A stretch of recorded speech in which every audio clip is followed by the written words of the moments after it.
कुछ नहीं बिगड़ेगा। एक लोटा पानी जो भगवान शंकर को समर्पित करता है, मरने के बाद तुम्हारी औलाद तुम्हारा किसी पवित्र नदी में तर्पण करे ना करे, तुम्हारा शिव को दिया हुआ जल तुम्हारे खाते में पहुंच जाता। आपने जो शंकर भगवान को एक लोटा जल दिया है, शिव जी को एक लोटा पानी चढ़ाया, शंकर भगवान को एक लोटा जल समर्पित करा है, शंकर भगवान को एक लोटा जल अगर आपने दिया है तो वो आपके खाते में पहुंचेगा जरूर। ये निश्चित है, पक्का है।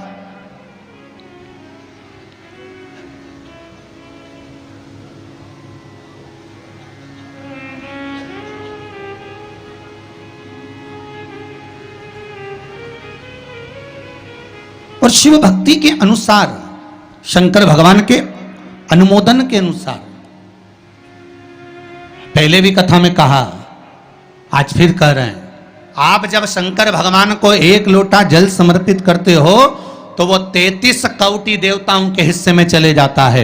एक भाग पितरों के हिस्से में चले जाता है, एक भाग आहूतों के हिस्से में चले जाता है, एक भाग वाचुकों के हिस्से में चले जाता है। आपने जो भगवान को दिया वो धीरे धीरे धीरे धीरे धीरे धीरे धीरे बढ़ता चले जाता है, भगवान के धामों में पहुंचता चले जाता है। जिन जिन को आपने नहीं भी दिया, शंकर भगवान पे चढ़ा हुआ जल उन तक भी पहुंच जाता है। ये केवल आपकी निर्मल और आनंदित भक्ति के बल पर पहुंचता है, भक्ति के बल। भगवान ब्रह्मा और भगवान विष्णु ने जो मंथन किया, उस मंथन में जो शिवलिंग निकला, और ब्रह्मा जी के मुख से निकल गया कि ये शिवलिंग जो निकला है इसके चरण कहाँ हैं, इसका शीश कहाँ है, जरा पता करा जाए। और ब्रह्मा स्वयं भगवान शंकर का सिर देखने के लिए जा रहे हैं, और भगवान विष्णु मृत्यु लोक में नीचे तलातल में, रसातल में, पताल में भगवान शंकर का चरण ढूंढने के लिए जा रहे हैं, भगवान शिव का चरण।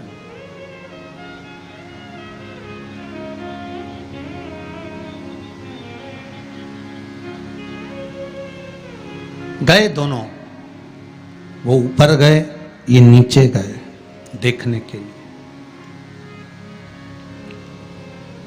कई लोग शिव महापुराण की कथा, स्मरण, भजन, कीर्तन सुनने के लिए नहीं जाते हैं। मंदिर में कई लोग भगवान शंकर पर जल चढ़ाने नहीं जाते हैं। कई लोग ये देखने के लिए जाते हैं कि कौन आया कौन नहीं आया, किसने सुना और किसने ना सुना, किसने धारण करा किसने ना करा।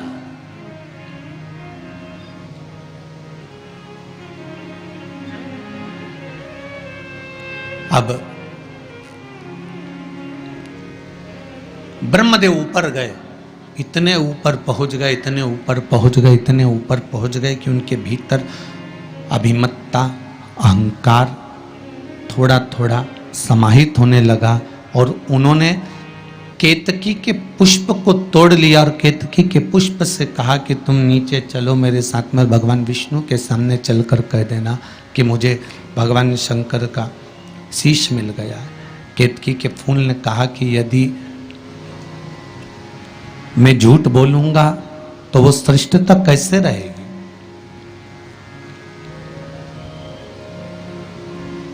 मेरे झूठ बोलने की श्रेष्ठता कैसे होगी। कौन मानेगा मेरी बात को। सामने से गौ माता निकल कर जा रही थी, गाय से कह दिया तुम चलकर कह दो कि, तुम चलकर कहो कि भगवान ब्रह्मदेव को भगवान शिव का शीश मिल गया। गाय कहती है मैं क्यों झूठ बोलूं। उसको भी थोड़ा सा लोभ दिया गया और केतकी के पुष्प को भी थोड़ा सा लोभ दिया गया। दोनों को थोड़ा थोड़ा लोभ प्रदान करा। और शिव पुराण कथा कहती है कि जब व्यक्ति के जीवन में थोड़ा सा लोभ उपज जाता है, थोड़ा सा लालच आ जाता है, तो फिर जीवन का किया हुआ सारा कर्म उसका बेकार हो जाता है। और वही हुआ है।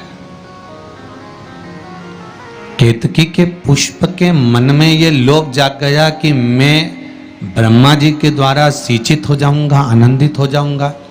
और गाय के मन में ये लोभ जाग गया कि ब्रह्मा जी कह रहे हैं कि सबसे पहली रोटी आपको प्रदान कर दूंगा, तो ये लोभ ही तो जागा है। कोई भी चीज करो,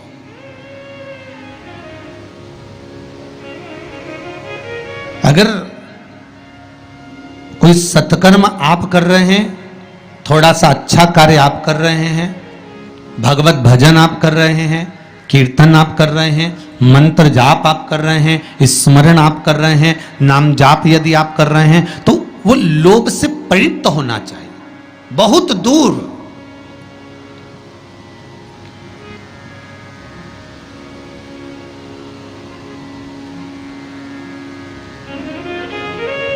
आपके भीतर वो उपजे ना।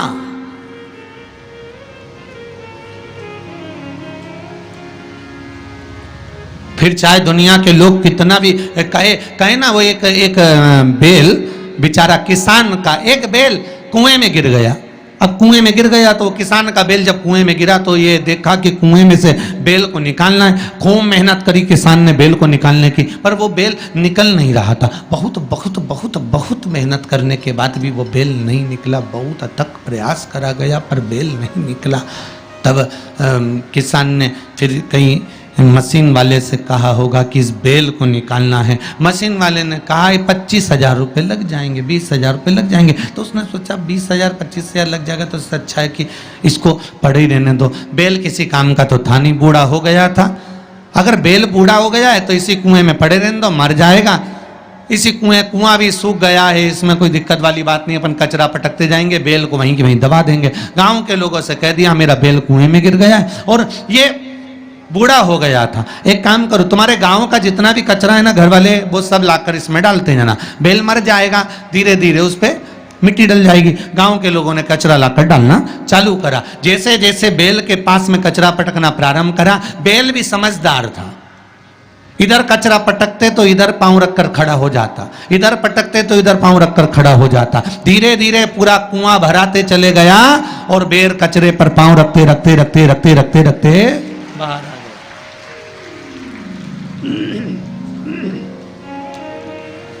बेल कचरे पर पांव रखते रखते रखते रखते बाहर आ गया, ऊपर आ गया। और जब वो ऊपर आया, निकल कर बाहर भाग गया, निकल कर बाहर भागा। बेल से हमको एक सीख लेना चाहिए, हमको एक चीज सीख लेना चाहिए। बुराई करने वाले कितनी भी बुराई करेंगे, निंदा का कचरा, बुराई का कचरा कितना भी पटकेंगे, हमको केवल उस पर पांव रखकर निकल कर बाहर की ओर चले जाना है और हमारे जीवन को सार्थक बना लेना है। करे करे तो करे। कई माताएं पशुपति व्रत करती हैं, कई ऐसी भी माताएं हैं जिन्होंने 2-3 बार पशुपति व्रत कर लिए होंगे। दूसरे को बताया, उसने व्रत करा, उसका हो गया, उसको फायदा भी मिल गया। और ये 3 कर ली, उसके बाद भी कुछ ना कुछ रह गया। तो इसके मन में आया कि बताओ, मैं भी व्रत कर रही हूं, ये भी व्रत कर रहे हैं, ये भी व्रत को सुन कर रहा है, मैं भी व्रत कर रही हूं। आखिर बात समझ में नहीं आती। उसको लाभ मिल गया, मुझे लाभ नहीं मिला। उसको लाभ की अनुभूति हो गई, मुझे लाभ की अनुभूति नहीं हुई। तो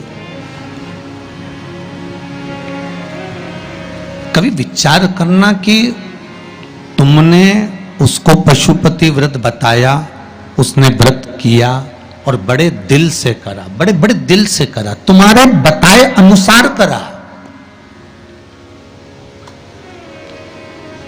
मतलब तुम्हारी बात पर कितना विश्वास होगा उसको, तुम्हारी बात पर कितना भरोसा होगा उसको। और तुम्हारे बताए अनुसार उसने पशुपति व्रत कर लिया और उसका काम हो गया। और तुम 2 बार 3 बार 4 बार 5 बार कर चुकी तो भी नहीं हुआ, उसका कारण क्या हो सकता है? उसका एक कारण है, तुम्हारी बात पर उसने विश्वास कर लिया, पर तुम अभी विश्वास पूर्ण रूप से कर नहीं पाई हो। तुमने ये सोचा है कि दुनिया कर रही है तो अपन भी कर लो। एक बार महाराज ने बोला है कर लो, देखा जाएगा। पर तुम्हारे बात में वो जागृतता, तुम्हारे पास में वो बल, तुम्हारे पास में वो जागृतता, तुम्हारे पास में वो बल, तुम्हारे पास में वो विवेक, तुम्हारे पास में वो बल प्राप्त नहीं हुआ, वो विश्वास जागृत नहीं हुआ। यदि तुम्हारे पास वो विश्वास जागृत हो जाता, वो बल जागृत हो जाता, तो तुमने जब पशुपति व्रत करा उसका फल तुमको मिल जाता। अगर विश्वास जागृत होता तो फल मिल जाता।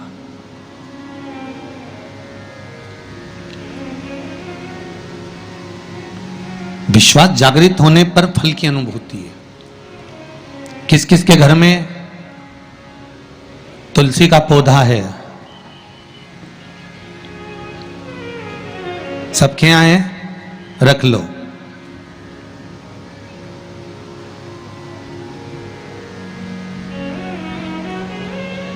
कहां लगा है? घर के अंदर कि घर के बाहर? घर के बाहर। ठीक है। दिया लगाते हो? अच्छा, कौन है वो जिस तुलसी मैया को दिया लगाते हो? कौन है वो? बोलते तो जाओ जरा जल्दी जल्दी। माता है। घर में जो सास है वो कौन है? वो भी बोलो तो जम के बोलो जरा। माता है। बैसाख का महीना चल रहा है, बहुत जोरदार गर्मी पड़ रही है, बहुत जोरदार गर्मी, खूब जोर की। तुम्हारी सास की कुर्सी घर के बाहर लगा दो।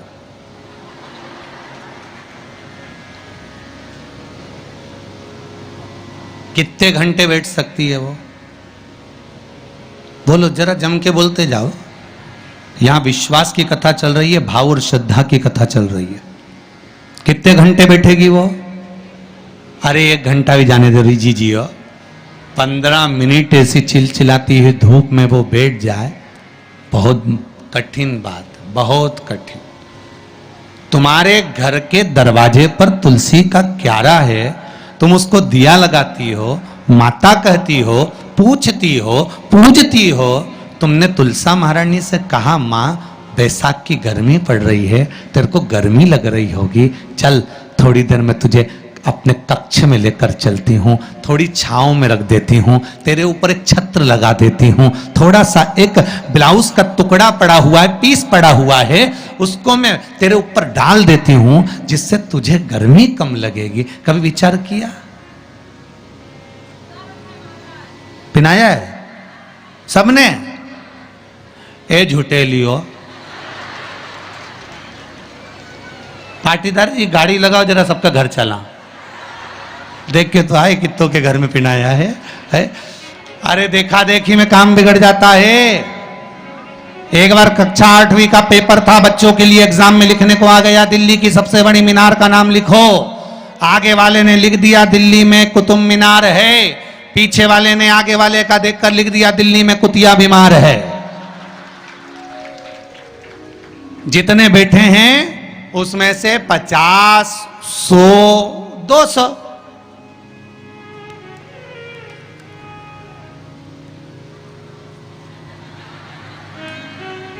अरे बोलो तो सही है, ओ, उतना बहुत।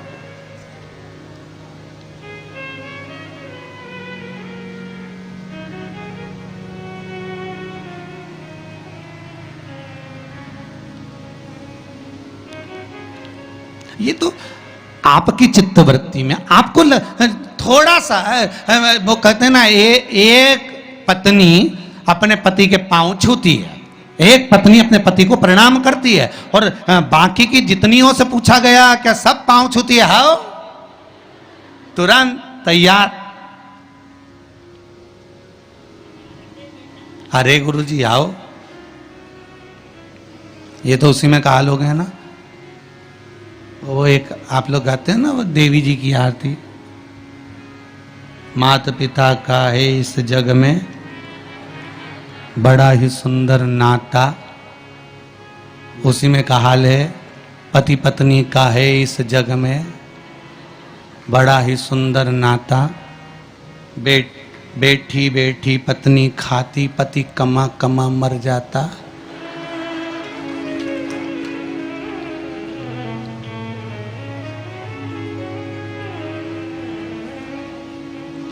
ओके, सारी तनख्वाह निपटाने वाली, बच्चों के नाम पर आइसक्रीम खुद खा जाने वाली। विचार करे सुख का। अब सोचे कि एक उठाया सब ने, हाँ हमने भी डाल रखा है। अरे थोड़ा सा दिल में, हृदय में, चित्त में, मन में भाव लेकर जा, बस थोड़ा सा भी लाए ना, उतने में तो कल्याण हो गया। जैसे पत्र में किसी ने लिखा कि बच्चे शिव मंदिर में जाते हैं, नंदी महाराज के कानों में कुछ कहते हैं, उसको कहना नहीं आता, तो उत्तरी भाषा से, दिल से, हृदय से, चित्त से, मन से जो कहा भगवान ने उसको स्वीकार कर लिया। आप कहे तो है ना दिल से।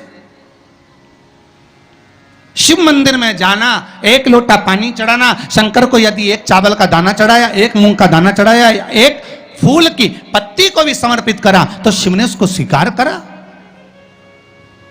शंकर भगवान पर एक बेलपत्र चढ़ाई, शिव ने उसको स्वीकार करा। अब देव तो शंकर को,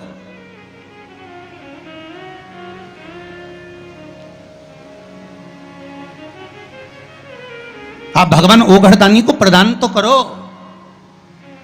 शंकर भगवान पर चढ़ी हुई एक बेलपत्री का मोल तत्व संसार का मनुष्य जिस दिन समझ गया, उस दिन उसको डॉक्टर के पास जाने की जरूरत ही नहीं पड़ेगी। केवल एक बेलपत्र का अगर उसने शंकर भगवान पर चढ़ी हुई एक बेलपत्र के मोल तत्व को अगर वो समझ गया, तो भगवान शंकर की भक्ति को अगर वो समझ गया, महामृत्युंजय मंत्र को अगर समझ गया, श्री शिवाय नमस्तुभ्यम मंत्र को समझ गया, पंचाक्षर मंत्र नमः शिवाय को समझ गया, षडाक्षर मंत्र ओम नमः शिवाय को अगर वो समझ गया, तो उसको फिर डॉक्टर के पास जाने की जरूरत नहीं पड़ेगी। उसकी भक्ति का बल इतना बढ़ जाएगा, श्रद्धा का बल इतना बढ़ जाएगा कि उसको कहीं जाना ही नहीं पड़ेगा।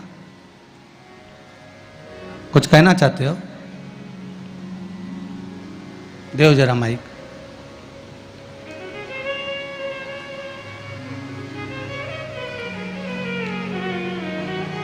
कॉर्डलेस देव संजय।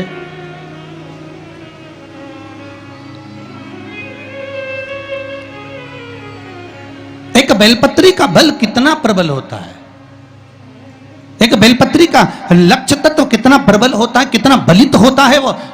एक बेलपत्र शिव को समर्पित करना। ठीक, पहुंचाओ जरा। क्या नाम है बाबू आपका? चालू करिए उसको। हो गया, चलो।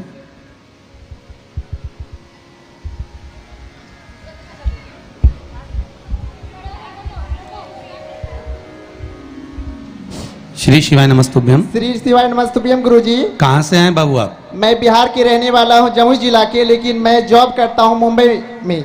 मुंबई में जॉब करते हैं। भोलेनाथ की असीम कृपा हुई है बाबा मुझ पर।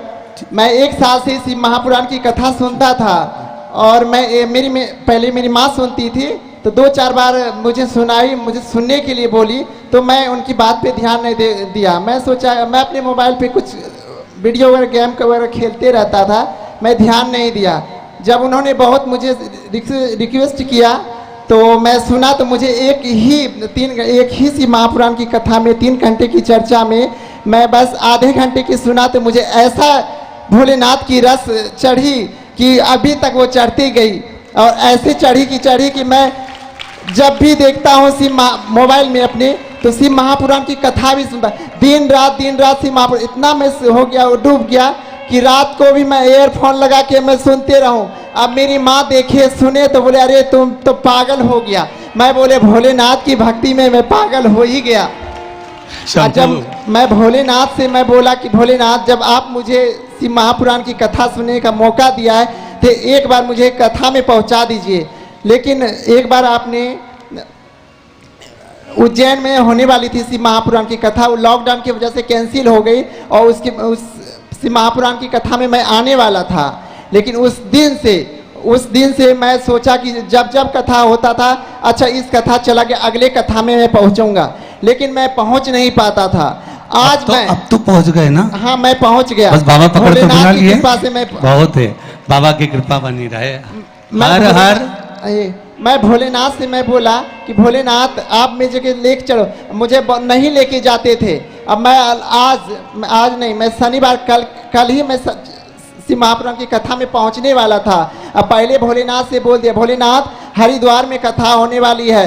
अब मैंने आपको बोल बोल के थक गया है, अब मैं कुछ नहीं बोलूँगा आपको। अब जो जवाब मेरा करने का है मैं सुना देता हूँ, आपको जो अमल करने का करने का। मैं भोलेनाथ को बोला, भोलेनाथ मेरी इच्छा है, मेरी शनिवार से रायसेन में कथा होने वाली है, रतलाम में कथा होने वाली है।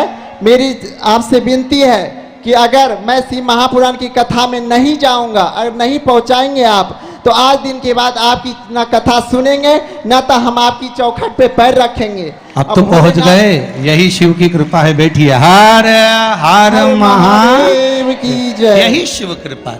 आप एक बेलपत्र का मोल तत्व, एक बेलपत्र का महत्व, शिव की एक पूजन का महत्व जिस दिन समझ गए, उस दिन जीवन की सार्थकता अपने आप प्राप्त हो जाए। आप उसको समझो तो।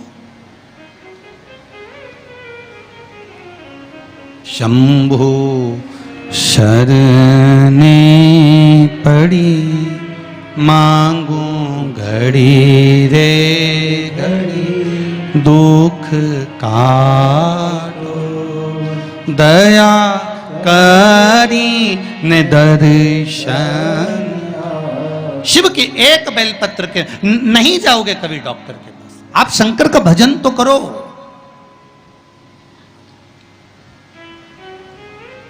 आप सूर्य नारायण भगवान को अर्घ तो दो।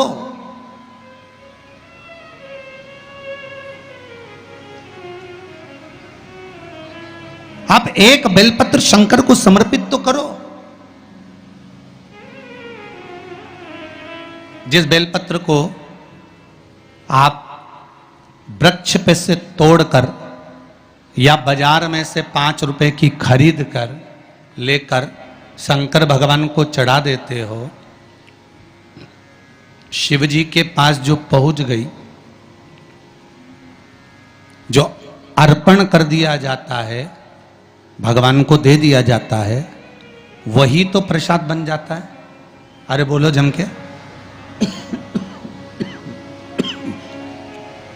जो शिव जी को दे दिया जाता है, अर्पण कर दिया जाता है, या राम जी को दे दिया जाए, या कृष्ण भगवान को दे दिया जाए, या देवी देवताओं को दे दिया जाए, जो भी हम भगवान को अर्पण करते हैं वो प्रसाद बनता है कि नहीं बनता?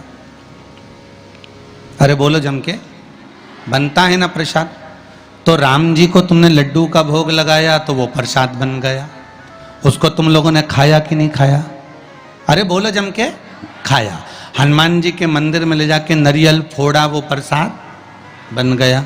वो की चिटक निकाल निकाल के तुमने खाई कि नहीं खाई? खाई ना। देवी जी के मंदिर में गए, पूड़ी और हलवे का भोग लगाया, वो प्रसाद बना कि नहीं बना? अब शंकर भगवान को कोई तुम रोज तो चूरमा नहीं लगाओगे, शंकर भगवान को रोज तो तुम लड्डू लेकर नहीं जाओगे, शंकर भगवान को रोज तो तुम मिश्री लेकर नहीं जाओगे। तो शंकर भगवान के लिए रोज क्या लेकर जाते हो? बेलपत्र। अगर शिव जी को तुमने जो बेलपत्र चढ़ाया तो वो प्रसाद बना कि नहीं बना? बन गया ना।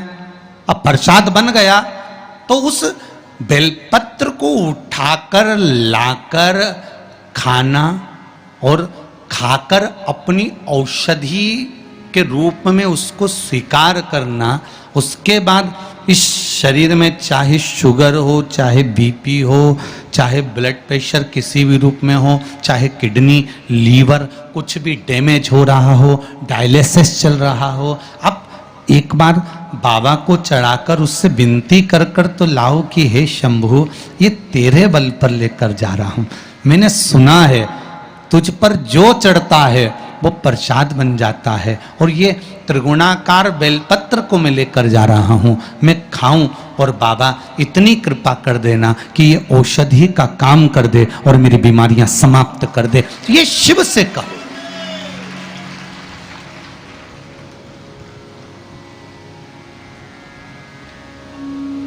क्यों निर्माल्य बनकर फेंका जाए बेलपत्र को?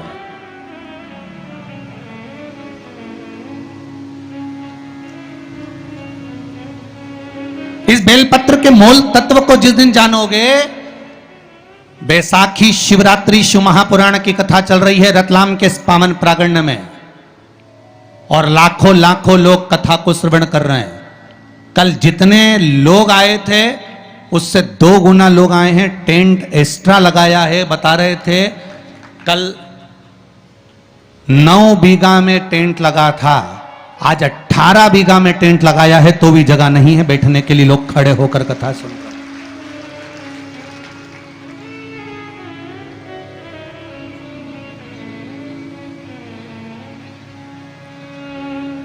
और 18 बीघा के टेंट में भी जगह नहीं। पीछे पुरुष को आप एक निगाह अगर मारकर देखेंगे तो ढेरों में खड़े हैं, इधर देखो उधर देखो, जहां निगाह पहुंच जाए उधर देख लीजिए महाराज।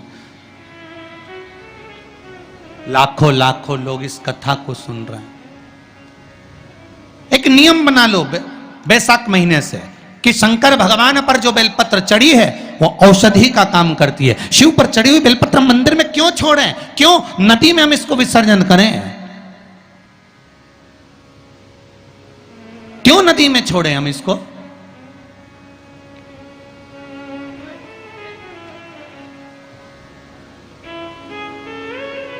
उसको उठा लाए, उसका प्रयोग करा, खाया, और उसका जो फल हमें मिला वो जीवन का सुख। हम तो ब्राह्मणों से भी कहेंगे, जितने ब्राह्मण जन शंकर भगवान के मंदिर में पूजन करते हैं, जितने विप्र जन भगवान शिव के मंदिर में पूजन करते हैं, उनको करबद्ध निवेदन, उनके चरणों को प्रणाम कर कर, उनके चरणों को नमन कर कर, उन ब्राह्मणों के चरणों को नमन कर कर निवेदन करूंगा कि आप शंकर जी के मंदिर में कोई प्रसाद बांटो ना बांटो, जो बेलपत्र शंकर जी के मंदिर में चढ़ती है उस बेलपत्र को उठाकर धूप में डाल दो, सुखा लो, पीस लो, और पीसने के बाद उसकी पुड़िया बना लो। उस पुड़िया को प्रसाद के रूप में देना चालू कर दो कि ये खाना चालू करो। किडनी, लीवर, शुगर, बीपी सब धीरे धीरे धीरे धीरे समाप्त होने लगेगा। तुम करो तो। वो बेलपत्र ना तो किसी नदी में विसर्जन करने की जरूरत है और ना कहीं फेंकने की जरूरत है।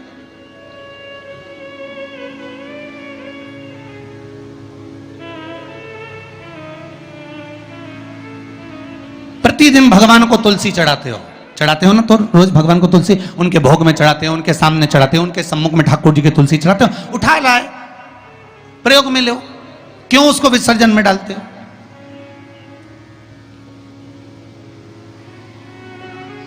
जो विसर्जन के लायक है उसका विसर्जन करो। और विसर्जन भी कहां करो? क्षिप्रा, गंगा, नर्मदा, सरयू या आपके क्षेत्र की कोई पवित्र नदी है, उस नदी में ले जाकर कोई निर्माल्य वस्तुएं मत पटको। आज वैसे ही इस पृथ्वी पर जल स्तर गिरते जा रहा है, उस पवित्र जल को हमें संजोना है। जो निर्माल्य की वस्तु मिले, एकांत में किसी खेत में उसको एक खड्डे में डालकर इकट्ठा करो। जब उसकी खाद बन जाए तो जिस खेत में उसको डालोगे भगवान के प्रसाद को, वो खेत भी उज्जवल आनंद सुख प्रदान करेगा और कुछ ना कुछ अच्छा देना प्रारंभ करेगा। क्यों किसी पवित्र नदी को हम नष्ट कर रहे हैं? क्यों गंगा को हम कचरा डालकर नष्ट करें? क्यों यमुना को, सरयू को, क्षिप्रा को हम नष्ट करें? हम उसको शुद्ध बनाने का प्रयास करें, हम उसको निर्मल बनाने का प्रयास करें। अपने गांव में, नगर में जो तालाब, जो बावड़ी, जो कुएं हैं, उनको हम निर्मल बनाने का प्रयास करें, शुद्ध बनाइए। भगवान ब्रह्मा और भगवान विष्णु ने यह संवाद निश्चित कर दिया कि मैं चरण देखने के लिए जा रहा हूं, आप शीश देखने के लिए जा रहे हैं। शीश में भगवान नहीं मिल पा रहे। भगवान चरण देखने के लिए गए, चरण ढूंढते ढूंढते ढूंढते भगवान विष्णु सामने प्रकट हो गए। ब्रह्मा जी भी आए, गाय और केतकी के फूल को लेकर आए, पर इनको चरण नहीं मिले। और ब्रह्मा जी ने कह दिया कि मुझे शीश मिल गया। झूठ निश्चित कर दिया है, असत्य निश्चित कर दिया।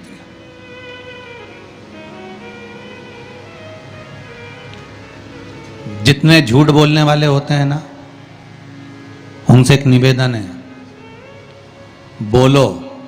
तुम्हारी झूठ बोलने की आदत है ना, खूब बोलो। हमारी तरफ से एकदम फ्री झूठ बोलो, खूब बोलो। गला पकड़ रहा है बाबू। झूठ बोलो, खूब बोलो, दमदारी से बोलो। तुम्हारी जितनी कैपेसिटी है उसके अनुसार बोलो, मना नहीं हो। हम ये भी नहीं बोलेंगे कि मत बोलो, पर झूठ कहां बोलना है वो समझ लेना। पत्नी पति से झूठ ना बोले, शिव महापुराण की कथा कहती है। एक झूठ माता सती ने शंकर जी से कह दिया था, मैंने कोई परीक्षा नहीं ली।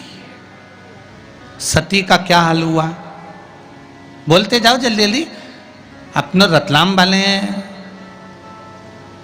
बोलते जाओ। सती का क्या हुआ था? जल के क्यों जली? क्या जरूरत पड़ी सती माता को जलने की? क्यों जली है माता सती? क्यों भस्म हुई है माता सती?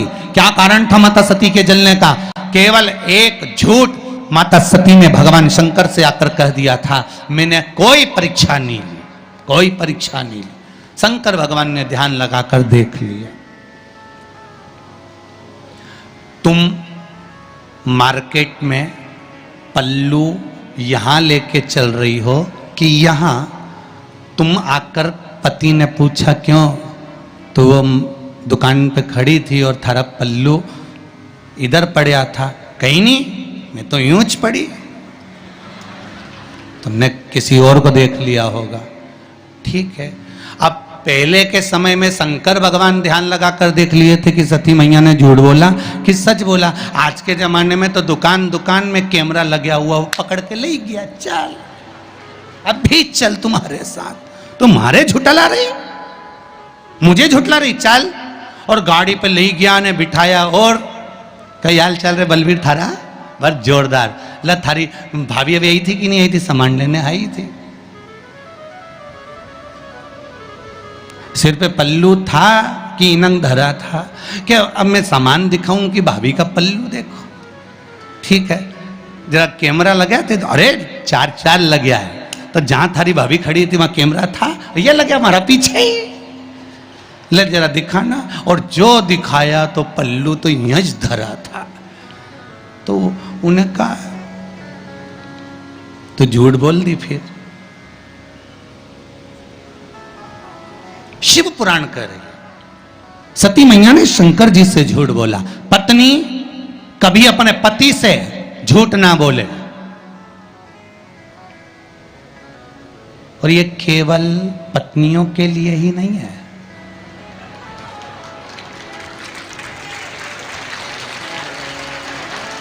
कितनी खुश हुई रे तुम लोग, गजब। केवल ये पत्नियों के लिए नहीं, पतियों से भी निवेदन है, झूठ ना बोले। पत्नी पति से, पति पत्नी से झूठ ना बोले।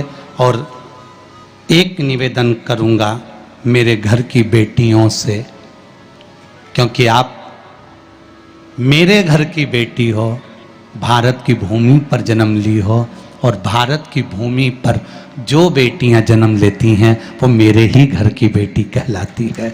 उनसे निवेदन करूंगा कि आप, मेरी बेटियों से निवेदन है, सबसे झूठ बोल लेना, पर जिस माँ ने तुमको कोख में रखा और जिस पिता ने पूरी जिंदगी तुम्हारे ऊपर खर्च कर दी, कमा कर लगाने में, पढ़ाने में, उस माँ बाप से कभी झूठ मत बोलना। सत्य कह दो कि ये बात है।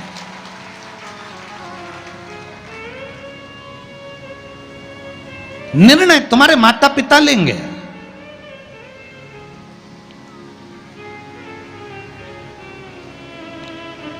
गणेश जी महाराज की शादी होना थी, घर में बड़े कौन थे शंकर जी के? कार्तिक है। शादी किसकी हो रही है? गणेश जी की।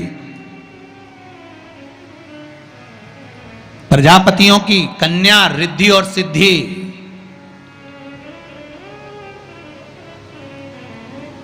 जब देव ऋषि नारद ने कहा प्रजापति से बेटियों का विवाह नहीं करना है, करना है, पर मैंने अभी बेटियों से पूछा नहीं है। विवाह के लिए मुझे बेटियों से तो बात करना पड़ेगी ना कि बेटियां विवाह करना है मुझे तुम्हारा। बेटियों ने अपने पिताजी से कहा, पिताजी हम भी विवाह करने को तैयार हैं, पर बात इतनी सी है कि हम विवाह तो कर लेंगे, पर बात केवल एक तत्व की है कि पिताजी हम विवाह तो करें, पर हम दोनों का जन्म एक साथ हुआ है, इसलिए विवाह भी एक ही लड़के से करेंगे। ठीक है। दूसरा, हमें मीठा खाने का शौक है, लड़का भी ऐसा होना चाहिए कि उसको भी मीठा खाने का शौक। ठीक है। हम दोनों बहन धीरे धीरे बात करती हैं, उसके कान ऐसे होना चाहिए कि वो हमारी धीमी बात को भी सुन ले। ठीक है। हम जब भोजन बनाएं, आवाज लगाने की जरूरत नहीं पड़े, सुगंध नाक में जाए और दौड़ के आ जाए, ऐसा तुम्हारा दामाद होना चाहिए। ठीक है। और जहां बैठे तो लगे कि जमाई साहब बैठे हैं, उठ उठ के नी भागे, ऐसा दामाद होना चाहिए। तो देव ऋषि नारद ने पूछा तुम्हारी लड़कियों के लिए कैसा लड़का चाहिए? तो क्या बेटियों ने बताया ऐसा ढूंढ लो, तो ढूंढ लिया और एक ही मिला।